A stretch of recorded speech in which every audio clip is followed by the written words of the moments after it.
முட்டையூர் கிராமம் ஸ்ரீ மரகதாம்பிகை சமேத மாணிக்கீஸ்வரர் ஆலய வளாகத்தில் உள்ள ஸ்ரீ பக்த ஆஞ்சநேயருக்கு அனுமன் ஜெயந்தியை முன்னிட்டு பால், தயிர், பஞ்சாமிர்தம், தேன், எலுமிச்சை, திராட்சை, மாதுளை உள்ளிட்ட பொருட்களை கொண்டு சிறப்பு அபிஷேகம் நடைபெற்றது.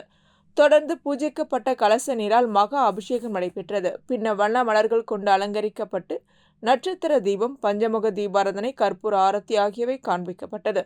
இந்நிகழ்ச்சிக்கான ஏற்பாட்டினை ஆலய பரம்பரை அறங்காவலர் ஸ்ரீ சபரிநாத குருக்கள் மற்றும் ஆலய அர்ச்சகர் ஸ்ரீ பரத் குருக்கள் செய்திருந்தனர். இதில் பக்தர்கள் கலந்து கொண்டு சுவாமி தரிசனம் செய்தனர்.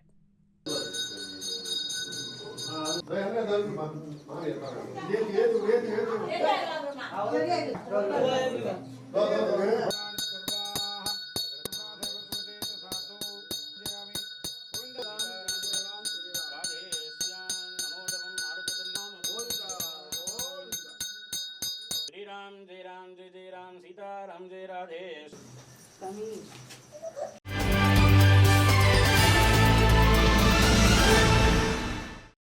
லெஜண்ட் மீடியா மற்றும் இளங்கோ மூவி ஒர்க்ஷாப் இணைந்து வழங்கும் பணம் எனும் காகிதம் படம் தயாரிக்கப்பட்டு டிசம்பர் 28 புதுச்சேரி கடற்கரை காந்தி திடலில் திரைப்பட இசையமைப்பாளர் சிற்பியின் தலைமையில் இசை வெளியீட்டு விழா நடைபெற்றது.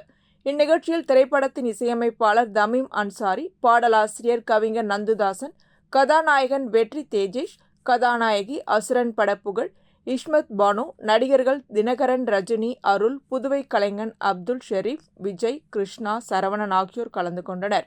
மேலும் முக்கிய கதாபாத்திரத்தில் ராகுல் தாத்தா, ராஜா, தமிழ் மரவன், பிரமோத், செல்வராஜ், அர்ச்சனா, வந்தனா, ரீனா ஆகியோர் நடித்துள்ளார்கள்.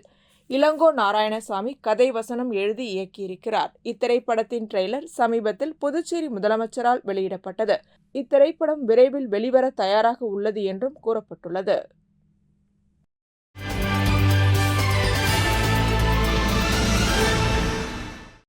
புதுச்சேரி ஆதிதிராவிடர் நல மற்றும் பழங்குடியினர் நலத்துறையின் மூலம் SC/ST மக்களுக்கு பொங்கல் மற்றும் தீபாவளிக்கு இலவச வேட்டி சேலைக்கு பதிலாக பணமாக வழங்கிட வேண்டும், மாணவர்களுக்கான கல்விக்கடனை தள்ளுபடி செய்ய வேண்டும் என்றும் சிறப்பு கூறு திட்ட நிதியை முறையாக செலவிட வேண்டும் என்று வலியுறுத்தி விடுதலை சிறுத்தை கட்சியின் முதன்மை செயலாளர் தேவபொருளன் தலைமையில் ஆதிதிராவிடர் மற்றும் பழங்குடியினர் நலத்துறை இயக்கத்தின் அலுவலகத்தை பூட்டு போட்டு 200க்கும் மேற்பட்டோர் முற்றுகையிட்டு போராட்டத்தில் ஈடுபட்டனர். போராட்டத்தில் தமிழ்நாடு புதுச்சேரி அமைப்பாளர் தலையாரி, தமிழ்மாறன், நந்தன், ஆதவன், வாகையரசு, செழியன், தமிழ்வாணன், ஜெயக்குமார், ஈழவளவன் மற்றும் விடுதலை சிறுத்தை கட்சியின் மகளிர் பாக்கியலட்சுமி, முருங்கமதி மற்றும் கட்சி நிர்வாகிகள் பலர் கலந்து கொண்டு முற்றுகையிட்டு கண்டன முழக்கங்களை எழுப்பினர்.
வீராம்பட்டினம் கேப்டன் விஜயகாந்த் ரசிகர்கள் சார்பாக கேப்டன் முதலாம் ஆண்டு குருபூஜையை முன்னிட்டு அவரின் திருவுருவ படத்திற்கு மலர் தூவி மரியாதை செலுத்தி அன்னதானம் வழங்கும் நிகழ்ச்சி நடைபெற்றது. இந்நிகழ்ச்சியில் வீராம்பட்டினம் விஜயகாந்த் ரசிகர்களான சுப்பிரமணி, ஸ்டாலின், வைரமுத்து, ஏழுமலை, நந்தகோபால், சந்திரன், விஜயரங்கன், ஸ்ரீதர், அசோக், அறிவேல் ஆகியோர் கலந்து கொண்டு சிறப்பித்தனர். மேலும் சென்னையில் உள்ள கேப்டன் நினைவிடத்திற்கு சென்று 40க்கும் மேற்பட்டோர் நினைவஞ்சலி செலுத்தினர்.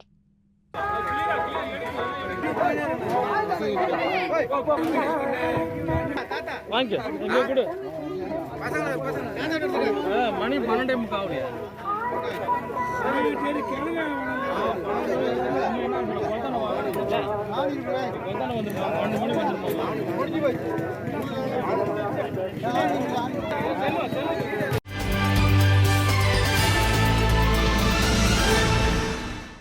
புதுச்சேரியில் 9 ஆண்டு காலமாக ஒரு கிராமமே காணவில்லை. அந்த கிராமத்தில் வாழ்ந்த 134 குடும்பங்கள் வாழ்ந்ததற்கான ஆவணங்களும் இல்லை.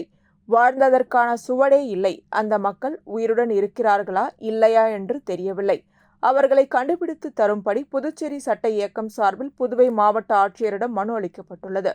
அவர்கள் அளித்துள்ள மனுவில் கூறியிருப்பதாவது: மங்கலம் தொகுதி திருக்காஞ்சி வருவாய் கிராமம் 47 பொதுப்பணித்துறை அலுவலகம் பின்புறம் கடந்த 1/3/2016 தேதியன்று 134 ஏழை பயனாளிகளுக்கு இலவச மனைப்பட்டா வழங்கியது போல் ஆவணங்கள் தயார் செய்யப்பட்டு அவர்களுக்கு வழங்கவில்லை. ஒருவருக்கு ஆவணங்கள் தயார் செய்த பிறகு மீண்டும் அரசிடம் உரிமை கூற முடியுமா? அவர்களுக்கு ஏற்கனவே மனைப்பட்டா வழங்கிவிட்டாயிற்று. இனிமேல் கேட்பதற்கு எந்த உரிமையும் இல்லை என்பது சட்டத்தில் இருக்கிறது. அப்படி இருக்கும் போது அவர்களுக்கு அரசாங்கத்தில் இருந்து எந்த ஒரு சலுகையும் கிடைக்காது. ஆனால் இந்த 9 ஆண்டு காலமாக இந்த பயனாளிக்கு கிடைக்க வேண்டிய அனைத்து சலுகைகளும் மறுக்கப்பட்டுள்ளது. இப்பொழுது தெரிந்திருக்கும். அதிகாரியினுடைய கைவசத்தில் அந்த நிலம் உள்ளது. உடனடியாக மாவட்ட ஆட்சியர் அவர்கள் அந்த இடத்தை கையகப்படுத்தி அந்த 134 பயனாளிகளிடமே ஒப்படைக்க வேண்டும். அவர்களுடைய ஆவணத்தையும் கண்டுபிடித்து தர வேண்டும். கடமையை செய்ய தவறிய நில அளவை இயக்குனர் மீது துறை ரீதியான நடவடிக்கை எடுக்க வலியுறுத்தியுள்ளோம். விரைவில் நடவடிக்கை எடுக்கவில்லை என்றால் மத்திய சிபிசிஐடியிடம் இயக்கத்தின் சார்பில் மனு அளிக்கப்படும் என கூறப்பட்டுள்ளது.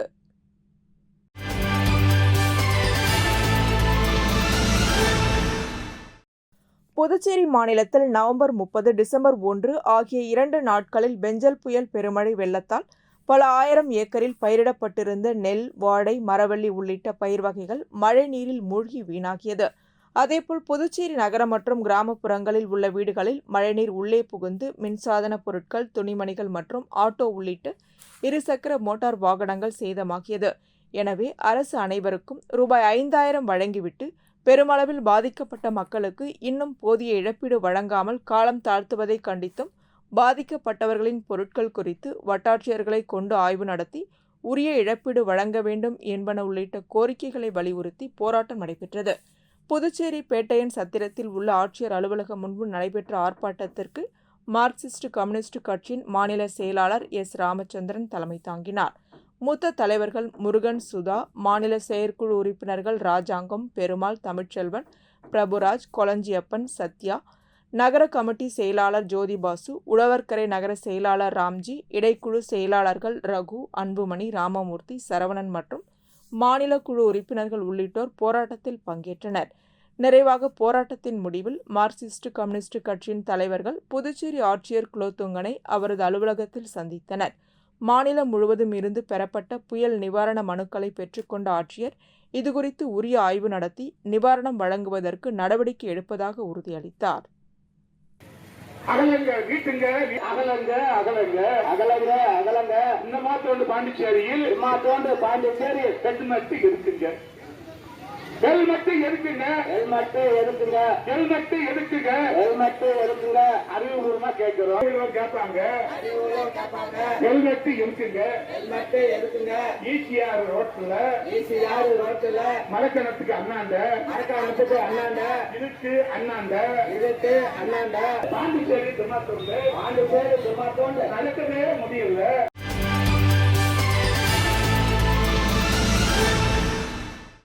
புதுச்சேரியில் பழமை வாய்ந்த பள்ளிகளில் ஜீவானந்தம் அரசு ஆண்கள் மேல்நிலைப் பள்ளியும் ஒன்றாக விளங்கி வருகிறது. இப்பள்ளியின் முன்னாள் மாணவர்கள் சந்திப்பு மற்றும் கலந்துரையாடல் நிகழ்ச்சி பள்ளி வளாகத்தில் வெகு விமர்சையாக நடைபெற்றது. விழாவில் சிறப்பு விருந்தினராக முதல்வரின் பாராளுமன்ற செயலரும் சட்டமன்ற உறுப்பினருமான ஜான்குமார், முன்னாள் சட்டமன்ற உறுப்பினர் நாரா கலைநாதன் ஆகியோர் கலந்து கொண்டு ஓய்வு பெற்ற ஆசிரியர்களை கௌரவப்படுத்தி நினைவு பரிசுகளை வழங்கி சிறப்பித்தனர். தொடர்ந்து மலரும் நினைவுகளை பகிர்ந்து கொள்ளும் முன்னாள் மாணவர்கள் கலந்துரையாடல் நடைபெற்றது.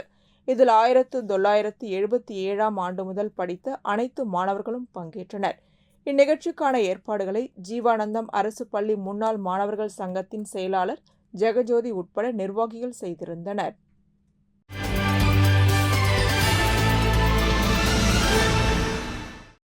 சென்னை அண்ணா பல்கலைக்கழக மாணவி பாலியல் வன்புணர்வு சம்பவத்தில் குற்றவாளிகளுக்கு சாதகமாக செயல்படும் தமிழக ஆளும் அரசை கண்டித்தும் எந்தவித அரசியல் இடையூறுமின்றி நீதி வழங்கிட சிபிஐ விசாரணை வேண்டியும் அதிமுக மாநில செயலாளர் அன்பழகன் தலைமையில் பழைய பேருந்து நிலையம், அண்ணா சிலை அருகில் கண்டன ஆர்ப்பாட்டம் நடைபெற்றது.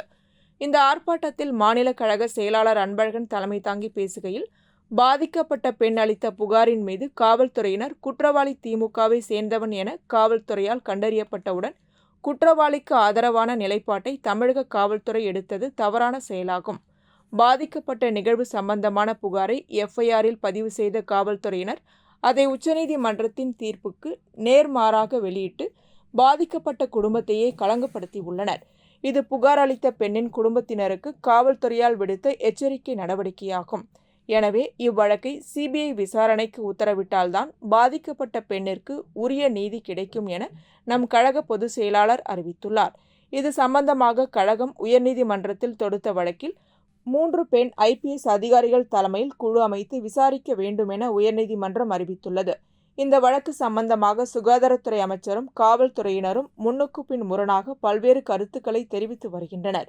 குற்ற சம்பவம் குறித்து அதிமுக உள்ளிட்ட சில அரசியல் கட்சிகள் குறைந்தபட்சம் குற்றவாளி திமுகவை சேர்ந்தவராக இருந்தாலும் சட்டப்படி அவருக்கு அதிகபட்ச தண்டனை பெற்றுத்தருவேன் என வாய்த்திரவாதது ஏன்? அதைவிட பாதிக்கப்பட்ட அந்த மாணவி சம்பந்தமான குடும்பத்தினருக்கு ஆறுதலாக முதலமைச்சர் என்ற அடிப்படையில் ஒரு வார்த்தை கூட பேச முன்வராதது ஏன் என கேள்வி எழுப்பியுள்ளார். 3 பெண் IPS அதிகாரிகளுடைய ஒரு குழு அமைத்து அந்த குழு விசாரிக்க வேண்டும் என்று இன்றைக்கு உயர்நீதிமன்றம் உத்தரவிட்டுள்ளது. அது இல்லாம அவன் அந்த பாலியல் வன்முறை செய்யும் போது சார் நான் வேலையை முடிச்சிட்டேன்னு சொல்றான். அவன் சாருன்னு சொன்னவன் யாரு? முதல்ல அது தெரிஞ்சாகணும். அந்த குற்றவாளி அந்த திமுகவை சேர்ந்தவன் அராஜகத்துடன் அந்த பெண்ணை பாலியல் வன்முறை செய்யும் போது சார் நான் என்னோட வேலை முடிச்சு போச்சுன்னு சொல்றானா? அப்படி அவன் சாருன்னு சொன்னவன் யாரு? அவன் திமுகவுடைய பொறுப்பாளரா இல்ல ஏதாவது ஒரு அமைச்சருக்கு சொந்தக்காரனா என்பது தெரிவிக்கணும். ஏன்னா இதுல காவல்துறை அதிகாரி அங்க இருக்கிற கமிஷனர் அவர் ஒரு பேட்டி கொடுக்குறாரு. அங்க இருக்கிற சுகாதாரத்துறை அமைச்சர் இந்த ஆள் எங்கிருந்து வந்தான்னு தெரியல. இந்த சுகாதாரத்துறை அமைச்சர் இந்த ஆள் ஒரு பேட்டி கொடுக்குற முன்னுக்கு பின் முரணான பேட்டி. எப்போதுமே சரிதான், ஒரு மாநிலத்துல ஏதாவது ஒரு சூழ்நிலை தவறு நடக்கும். அந்த தவறு நடந்து போச்சுன்னா சம்பந்தப்பட்ட அரசாங்கத்துக்கு தலைமை இருக்கக்கூடிய ஒரு முதலமைச்சராக இருக்கக்கூடியவர்களுக்கு பொறுப்புகள் இருக்குது. அந்த பொறுப்பினுடைய அடிப்படையில தப்பு செஞ்சவன் என் கட்சிக்காரனா இருந்தாலும் நாங்க உரிய நடவடிக்கை எடுப்போம். பாதிக்கப்பட்ட பெண்ணுக்கு உரிய நீதி கிடைக்கும். இதை நான் விட மாட்டேன்னு சொல்லிட்டு ஏன் ஸ்டாலின் வாய் திறக்க மாட்டார்? தமிழ்நாட்டுடைய முதலமைச்சராக இருக்கக்கூடிய திரு ஸ்டாலின் அவர்கள் இந்த பிரச்சனையில 4 நாட்கள் ஆகியும் ஏன் வாய் திறக்காமல் மௌனம் சாதிக்கிறார்? நீ வாய் திறக்க மாட்டேன்ற உன் கூட இருக்கிற கூட்டணி கட்சிகளும் ஜால்ரா போட்டு இந்த கம்யூனிஸ்ட், விசிக, விடுதலை சிறுத்தை, அவங்க தோலான் தொப்டி நீ மாசம் கப்பம் கட்டுற கூட்டணி கட்சிகள் நீங்களாம் மக்களுக்கோசம் நீங்களாம் கட்சி நடத்துறீங்களா? இல்ல திராவிட முன்னேற்ற கழகத்தினுடைய அரசுக்கும் திராவிட முன்னேற்ற கழகத்தினுடைய கழகத்துக்கும் நீங்க கட்சி நடத்துறீங்களான்னு தெரியல.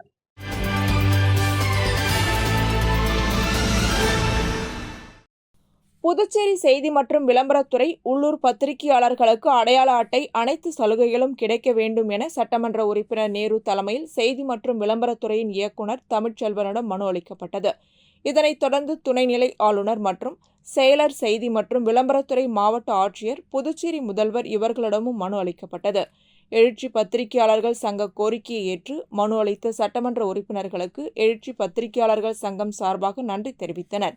சட்டமன்ற உறுப்பினர் நேரு மனு அளிக்கும் போது புதுச்சேரி எழுச்சி பத்திரிகையாளர்கள் சங்க கௌரவ தலைவர் மதி மகாராஜா, முப்படை தளபதி பத்திரிகை தலைவர் சுகுந்தன், சாய் மீடியா பொருளாளர் ஆறுமுகம், வில்லங்கம் டிவி செயலாளர் சத்யா, புதுவை புரட்சி ஜெயம் டிவி துணைத் தலைவர் சரவெடி சுரேஷ், துணை பொருளாளர் கமல், ஸ்கைசாட் பரணிதரன், ITV முனியன், புதுவை மறுபக்கம், தீபம் டிவி செல்வகுமார், மேலும் பல பத்திரிகையாளர்கள் கலந்து கொண்டு கோரிக்கையை நிறைவேற்றுமாறு சட்டமன்ற உறுப்பினர் நேரு தலைமையில் செய்தி மற்றும் விளம்பரத்துறை இயக்குநர் தமிழ்ச்செல்வனிடம் மனு அளித்தனர்.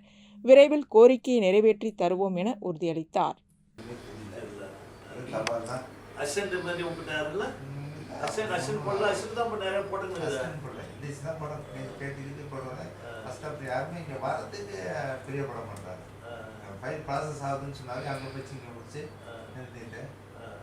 எல்லாருக்கும் நம்மளுக்கே வருது. அப்போ இந்த அளவுக்கு ஒரு ஒர்க் பண்ணுறவங்களுக்கு ஒரு அங்கீகாரம், அவங்களுக்கு உண்டான சலுகை, மரியாதை இதுதான் அவங்க எதிர்பார்க்குறாங்க. வேற ஒன்றும் கேட்கல. ஆமாம், அதை கூட நம்ம கொடுக்கலன்னா இவங்க ஒரு ப்ரெஸ் கிளப் போகிறாங்க. பழசுலாம் நிறைய வாங்கி வச்சு இதாகிடுச்சு. அப்போ அவங்களுக்கு உண்டான நீங்களே ஒரு ப்ரெஸ் மீட்டு வச்சு எங்கேயோ ஒரு இடத்துல இவங்களை எல்லாரும் ஒன்றா கூட்டிங்கன்னா இவங்களை அடையாள அட்டை கேட்குறாங்கன்னு வச்சுங்க. அப்போ அடையாள அட்டை கேட்குறாங்கன்னா இவங்க யாருன்னு தெரிஞ்சு உள்ளே வருவாங்க. ஒரு முக்கியமான ப்ரெஸ் கிளப்பு, ப்ரெஸ் மீட்டிங்கு, ஒரு இன்ஃபர்மேஷன்லேயே நீங்களே ஒரு கூப்பிட்றீங்கனாக்கா இவங்களை அடையாள அட்டை இல்லாமல் நீங்கள் எப்படி கொடுக்க முடியும்?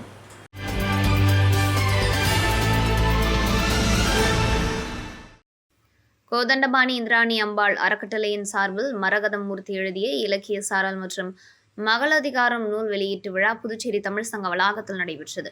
முதலமைச்சர் லட்சுமி நாராயணன் கலந்து கொண்டு சிறப்புரையாற்றி இலக்கிய சாரல் நூலை வெளியிட அதனை முன்னாள் பாராளுமன்ற உறுப்பினர் தன்ராஜ் பெற்றுக்கொண்டார்.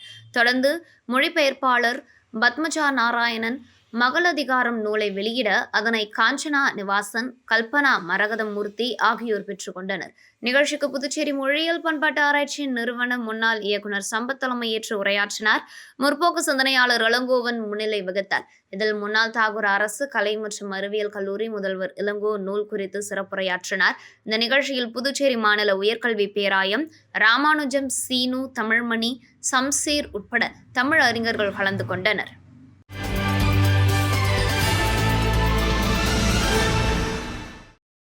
நாடாளுமன்றத்தில் சட்டம் அமைதி அண்ணல் அம்பேத்கரை இழிவுபடுத்தி பேசிய மத்திய உள்துறை அமைச்சர் அமித்ஷாவை கண்டித்தும் அவர் பதவி விலக வலியுறுத்தியும் புதுச்சேரியில் பகுஜன் சமாஜ் கட்சியின் சுதேசிமில் அருகே கண்டன ஆர்ப்பாட்டத்தில் ஈடுபட்டனர். மாநில தலைவர் மூர்த்தி தலைமையில் நடைபெற்ற இந்த ஆர்ப்பாட்டத்தில் துணைத் தலைவர் பாத்திமா ராஜ் முன்னிலை வகித்தார். பொது செயலாளர்கள் அலங்காரவேலு, வீரம்மாள், தேவநாயகம், புருஷோத்தமன், பாலமுருகன், முருகன், யாகவேல், பொருளாளர் ராமமூர்த்தி, செயலாளர்கள் முத்துக்குமார், தமிழரசன், பழனி, பாண்டியன், மாவட்ட ஒருங்கிணைப்பாளர் சச்சிதானந்தம் உள்ளிட்ட பலர் கலந்து கொண்டு மத்திய உள்துறை அமைச்சர் அமித்ஷாவை கண்டித்து கோஷங்களை எழுப்பினர்.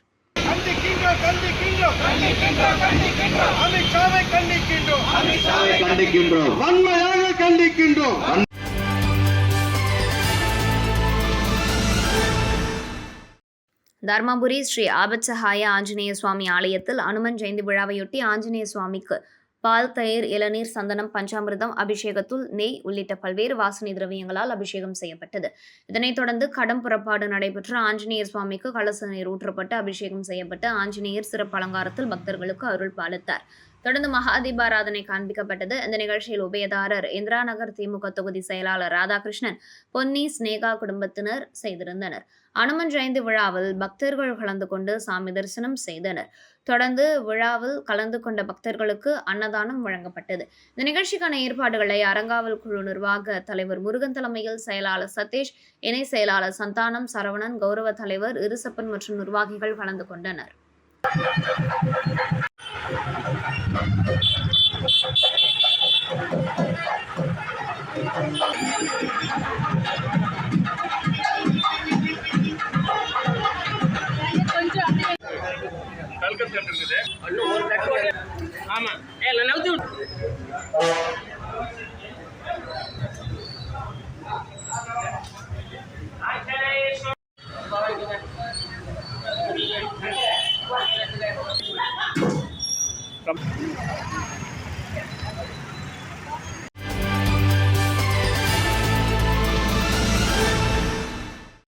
புதுச்சேரி மறைமலை அடிகள் சாலை சுதேசி காட்டன் மில் அருகில் அமைந்துள்ள அரச மரத்தடி வினை தீர்க்கும் ஸ்ரீ ராஜகணபதி ஆலயத்தில் ஐயப்பன் சுவாமி விழா விமர்சையாக நடைபெற்றது.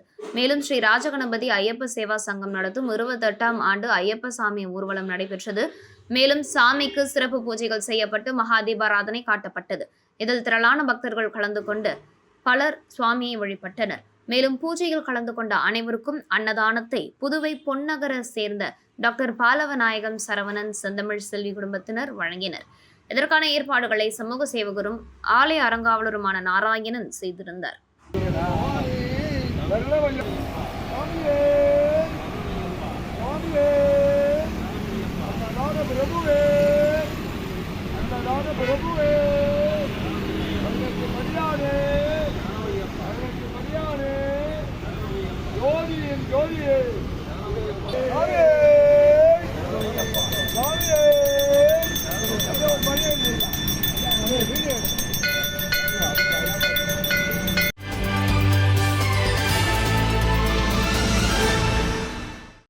பாரத பிரதமர் நரேந்திர மோடி கடந்த 2014ஆம் ஆண்டு பிரதமராக பொறுப்பேற்றதிலிருந்து மனதின் குரல் மன் கி பாத் என்ற நிகழ்ச்சியின் மூலம் மாதந்தோறும் கடைசி ஞாயிற்றுக்கிழமைகளில் அகில இந்திய வானொலி மூலம் நாட்டு மக்களிடையே உரையாற்றி வருகிறார். அதன்படி டிசம்பர் 29ஆம் தேதி காலை 11 மணிக்கு அகில இந்திய வானொலியில் ஒலிபரப்பாகும் இந்த டிசம்பர் மாதத்திற்கான மனதின் குரல் நிகழ்ச்சியில் பொதுமக்கள் தங்களது யோசனைகளையும் மற்றும் உள்ளீடுகளையும் பகிர்ந்து கொள்ளுமாறு வேண்டுகோள் விடுத்திருந்தார். அதன் அடிப்படையில் 117வது மன் கி பாத் எனும் மனதின் குரல் நிகழ்ச்சி தவளக்குப்பம் சபாநாயகர் இல்ல அலுவலகத்தில் நடைபெற்றது. அகில இந்திய வானொலி மற்றும் தூர்தர்ஷன் தொலைக்காட்சியில் ஒலிபரப்பப்பட்ட இந்த நிகழ்ச்சியை சபாநாயகர் ஏம்பலம் செல்வம், முக்கிய பிரமுகர்கள் மற்றும் பொதுமக்களுடன் அமர்ந்து பாரத பிரதமர் நரேந்திர மோடியின் உரையை கேட்டறிந்தார். மேலும் இந்த நிகழ்ச்சியில் காங்கிரஸ் பிரமுகர் ஞானசேகரன், தொகுதி பொறுப்பாளர் லட்சுமிகாந்தன், நாகமுத்து, கலைவாணன், குமரன், ராஜதுரை, வாழ்முனி, மாவட்ட மகளிர் அணி சுமதி, சித்ரா, முரளி, அருள்ராஜ், தர்மன், வீரபாலன் உட்பட ஏராளமான பொதுமக்கள் அமர்ந்து பாரத பிரதமரின் உரையை கேட்டறிந்தனர்.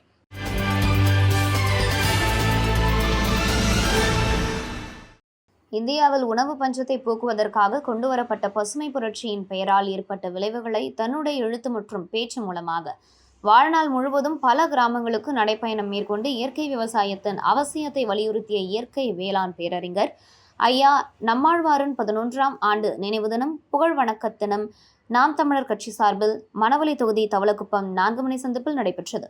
நாம் தமிழர் கட்சியின் இளங்கோவன் ஒருங்கிணைந்து தலைமையேற்று நடத்திய இந்த நிகழ்ச்சியில் தனசேகர், கோகுல், ரமேஷ், பாலன், முகுந்தன், செல்வம், ஜீவா, கனிஷ்கா, சாய் மற்றும் சரண் ஆகியோர் பங்கேற்று நம்மாழ்வார் திருவுருவப் படத்திற்கு மலர் தூவி மலர் புகழஞ்சலி செலுத்தினர்.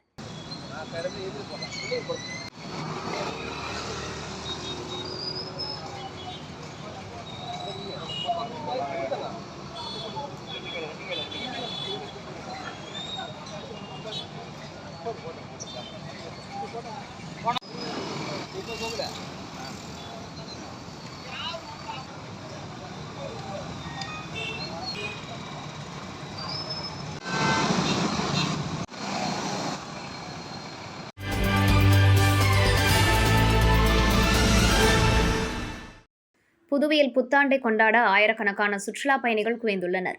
சுற்றுலா பயணிகள் தொடர்ந்து புதுவைக்கு வந்தவாறு உள்ளனர். டிசம்பர் 31ஆம் தேதி இரவு புதுவை கடற்கரை சாலையில் ஆயிரக்கணக்கானவர்கள் கூடுவர். இதனையொட்டி புதுவை காவல்துறையினர் பல்வேறு பாதுகாப்பு ஏற்பாடுகளை செய்துள்ளனர். ஒட்டுமொத்தமாக 2000 காவல்துறையினர் பாதுகாப்பு பணியில் ஈடுபட உள்ளனர். அவர்களுக்கு உறுதுணையாக ஊர்காவல் படை, IRPN காவல்துறையினர் மற்றும் தன்னார்வலர்களும் பாதுகாப்பு பணியில் ஈடுபடுத்தப்பட உள்ளனர். இந்த நிலையில் புத்தாண்டு பாதுகாப்பு ஏற்பாடுகள் குறித்து கடற்கரை சாலையில் உள்ள ஆசிரம வளாகத்தில் காவல்துறையினருக்கு அறிவுறுத்தல்கள் வழங்கும் கூட்டம் நடைபெற்றது. கூட்டத்திற்கு IG Ajithkumar Singla, DIG Sathyasundara, senior காவல்துறை கண்காணிப்பாளர் நாரா சைத்தன்யா, பிரவீன்குமார், கலைவாணன் மற்றும் காவல்துறை கண்காணிப்பாளர்கள் பங்கேற்ற கூட்டத்தில் புத்தாண்டு பாதுகாப்பு பணியில் ஈடுபடும் காவலர்களுக்கு உயர் அதிகாரிகள் கூறிய அறிவுறுத்தல்களில் காலதாமதம் இல்லாமல் கொடுத்துள்ள நேரத்தில் சம்பந்தப்பட்ட இடத்தில் பணிக்கு செல்ல வேண்டும். மழை பெய்து வருவதால் ரெயின்கோட், டார்ச் லைட் வைத்திருக்க வேண்டும். சுற்றுலா பயணிகளிடம் கனிவோடு நடந்து கொள்ள வேண்டும். அவர்களோடு விவாதம் செய்வது, சண்டையிடுவது போன்ற செயல்களில் ஈடுபடக்கூடாது. சுற்றுலா பயணிகளிடம் கடுமையான வார்த்தைகளை பேசக்கூடாது. பெண்களை கேலி கிண்டல் செய்தால் கடும் நடவடிக்கை எடுக்க வேண்டும். ஒருவேளை சுற்றுலா பயணிகள் அத்துமீறினால் அருகில் உள்ள உயர் அதிகாரிகளை அழைக்க வேண்டும். நகரப்பகுதியில் போக்குவரத்து பற்றி உயர் அதிகாரிகளிடம் கேட்டு தெரிந்து கொள்ள வேண்டும். பார்க்கிங் QR கோட்டை செல்போனில் பதிவேற்றம் செய்து வைத்திருக்க வேண்டும். சுற்றுலா பயணிகளிடம் பார்க்கிங் செய்ய வழிகாட்ட வேண்டும். பார்க்கிங் பகுதிகளில் இருந்து 30 பேருந்துகள் இயக்கப்படுகிறது. ஒவ்வொரு பேருந்திலும் காவல்துறையினர் சுற்றுலா பயணிகளை வழிகாட்ட பணியில் இருப்பர். பணியின் போது செல்போன் பார்ப்பதை தவிருங்கள் என்றும், ஒரே நேரத்தில் ஆயிரக்கணக்கானவர்கள் செல்போனில் தொடர்பு கொள்வதால் நெட்வொர்க் கிடைக்காது. எனவே டிசம்பர் 30ஆம் தேதி முதல் வயர்லெஸ் பயன்படுத்துங்கள். மாநில எல்லைகளிலும் காவல்துறையினர் பணியில் அமர்த்தப்படுவர். கேளிக்கை நிகழ்ச்சிகள், மது பார்கள் குறிப்பிட்ட நேரத்திற்கு பின் நடத்த அனுமதிக்காதீர்கள். கடலில் யாரும் குளிக்க அனுமதிக்காதீர்கள். இந்த ஆண்டு கடலில் குளிக்க சென்று இறந்ததாக எந்த தகவலும் வரக்கூடாது. ரவுடி பட்டியலில் உள்ளவர்களை கண்காணிக்க வேண்டும். தேவைப்பட்டால் முன்னெச்சரிக்கையாக கைது செய்ய வேண்டும். புத்தாண்டின் போது மது அருந்துவிட்டு பணியில் ஈடுபட்டால் காவல்துறையினர் மீது சட்ட ஒழுங்கு நடவடிக்கை எடுக்கப்படும் என்றும் அறிவுறுத்தியுள்ளார். லாஸ்ட் டைம் செல்வம் பேசும்போது சொன்னாப்புல இந்தியா மேப்ல வந்து பாண்டிச்சேரி ஒரு சின்ன புள்ளி அப்படின்ட்டு. இந்தியா மேப்ல வேணா பாண்டிச்சேரி ஒரு சின்ன புள்ளியா இருக்கலாம், ஆனா டூரிசம் இண்டஸ்ட்ரியில பாண்டிச்சேரி ஒரு புலி. ஸோ நம்ம வந்து அந்த ஒரு ஸ்டாண்டர்டுக்கு நம்ம வந்திருக்கோம். வேர்ல்ட் லெவல்ல வந்து டூரிசம் இண்டஸ்ட்ரியில நம்மளை வந்து ரெக்கக்னைஸ் பண்றாங்க. அதுக்கு வந்து உண்மை சேர்க்கிற வகையா வந்து நம்மளோட அரேஞ்ச்மெண்ட்ஸ் இருக்கணும். ஏன்னா நம்மளோட மெயின் இதுவே வந்து டூரிசத்தை வந்து ஃபெசிலிட்டேட் பண்ணணும். பப்ளிக்கும் வந்து முடிஞ்ச அளவுக்கு நம்மளால முடிஞ்ச அளவுக்கு நம்ம ஃபெசிலிட்டேட் பண்ணி ஒரு பெஸ்ட் அரேஞ்ச்மெண்ட் கொடுக்கணும்.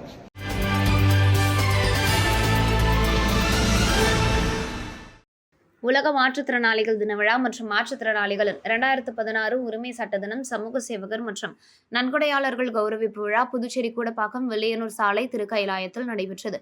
விழாவில் புதுச்சேரி பார்வையற்றோர் பிரிவு ஒருங்கிணைப்பாளர் மணிகண்டன் வரவேற்புரையாற்றினார். புதுச்சேரி சஷம் தலைவர் ஆனந்தன் தலைமை உரையாற்றினார். புலவர் கேசவலு, துணைத் தலைவர் சிவசங்கரி ஆகியோர் முன்னிலை வகித்தனர்.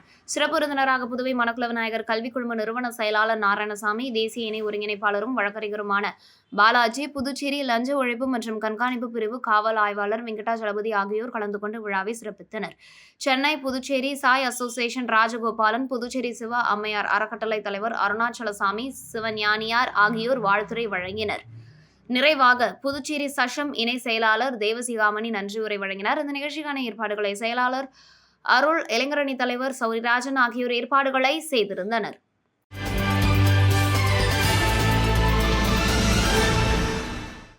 கடந்த மாதம் தமிழகம் மற்றும் புதுச்சேரி பகுதியில் பெஞ்சல் புயல் மற்றும் கடும் மழையின் காரணமாக பொதுமக்கள் மிகவும் பாதிக்கப்பட்டனர். இதனைத் தொடர்ந்து விழுப்புரம் மாவட்டம் வானூர் வட்டம் பெரம்பை கிராமத்தில் நிவாரண உதவி வழங்கும் நிகழ்ச்சி நடைபெற்றது.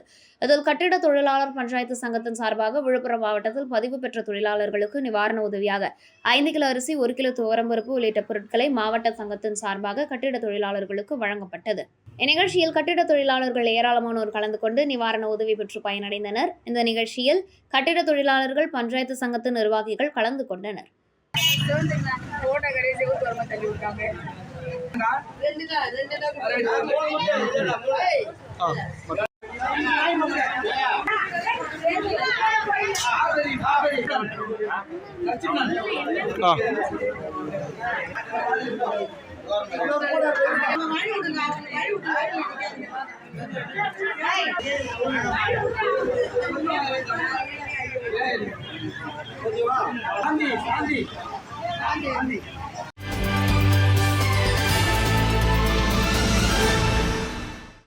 வில்லியனூர் கண்ணகி அரசு பெண்கள் மேல்நிலைப் பள்ளியில் நாட்டு நலப்பணித்திட்ட சிறப்பு முகாம் நிறைவு விழா நடைபெற்றது.